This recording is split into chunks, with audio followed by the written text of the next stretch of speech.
The long season of a top stakes caliber 3-year-old can be filled with peaks and valleys.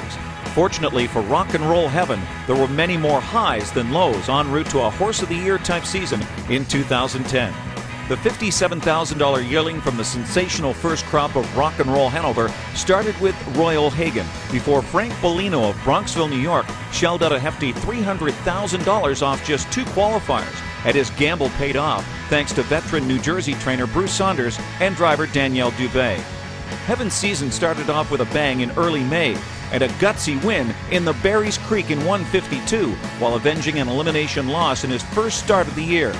The colt battled hard into a wickedly strong win, overcame some steering problems with a change in head poles, and a stellar campaign was well underway.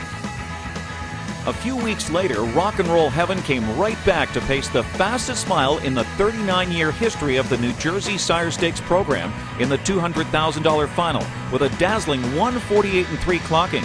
Heaven was used early to take the lead in 26-3, breezed past the half in 54-2 before yielding command, then retook past 3/4 in 1:21-1 and dug in to score as the 6-5 favorite. All seemed to be going well until Rock and Roll Heaven shipped to Mohawk to prepare for the North America Cup, and some episodes of adversity presented themselves. In the Burlington, Heaven got lost in the intense fog, shied away from a teletimer in the backstretch, broke stride, and turned the wrong way. The colt was forced to qualify just 3 days later, winning in 152. Then had to bounce back only 4 days after that to take his North America Cup elimination in 148.4 from post 9. If that wasn't enough, the night before on June 18th, Danielle Dubé suffered a pair of fractured vertebrae and a broken carpal bone in his right hand, which temporarily put Tim Tetrick in the sulky for the elimination.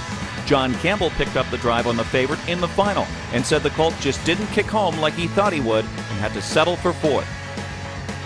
They say there's nothing like some home cooking, and when Rock and Roll Heaven returned to the Big M backstretch for some fine-tuning, the results were devastating. He promptly turned in the fastest Meadowlands Pace elimination in history, a sparkling 1:47.3, which would be his lifetime mark, and stamped him as the favorite for the final. Hall of Famer John Campbell has held a record 7 Pace trophies, and while making his 30th straight Pace appearance, he declared Rock and Roll Heaven his best chance at winning since his last victory in 2002 with Mach 3. Yet going for the lion's share of $1 million is never easy, and Heaven got stung to a quarter of 25-4, took on intense late pressure from elimination winner Rockin' Image, then lost a photo finish to one more lap in a 1:47.4 thriller. It was time for a few weeks off to freshen up, and Rock and Roll Heaven resurfaced on Hambletonian Day in the Oliver Wendell Holmes, reunited with a fully recovered Danielle Dubé, yet suffered his second straight upset at the hands of Rockin' Image. However, in his next outing at Harris Chester, Heaven flaunted his ability to rally by storming past one more lap in the $500,000 Battle of Brandywine in 1:48.4, a track record despite the off-going. Onward to Delaware, Ohio for the Little Brown Jug, where Rock and Roll Heaven would prove his mettle on a half-mile track. Following a schooling mile at Yonkers and a qualifier at Pocono, he was perfectly prepped to make history. 10 years prior, Danielle Dubé lost the 2000 Jug in a race-off with another Horse of the Year, Gallo Blue Chip, but this time the Flying Frenchman got the one that got away. In the first heat, Rock and Roll Heaven equaled Some Beach Somewhere's world record of 1:49.2.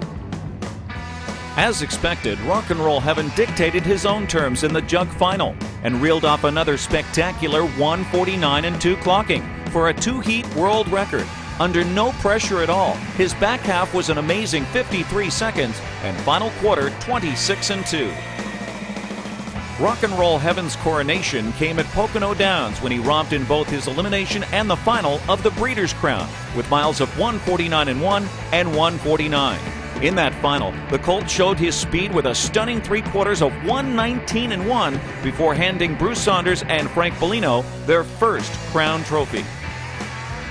As a testament to the Bruce Saunders training program, Rock and Roll Heaven stayed on his toes deep into the fall and ran the table through both Grand Circuit events at the Red Mile, a 1:48.2 in the Bluegrass and a 1:48.1 in the Tattersalls, before pushing past $2 million on the season with an easy win in the Messenger Stakes at Yonkers. Rock and Roll Heaven closed out his career making it 10 wins in a row with a wire-to-wire romp in the Matron Stakes final at Dover Downs in 1:50.1. his 16th win in a $2 million three-year-old season, and 20th career tally in 30 starts. Owner Frank Bellino took a pretty big swing and hit a home run. Bruce Saunders impeccably trained the best horse he's ever had and a pacer for the ages. Daniel Dubé emerged from a hospital bed to pick up where he left off and finished the job. A great horse with tenacity and vicious speed. The result was heaven sent.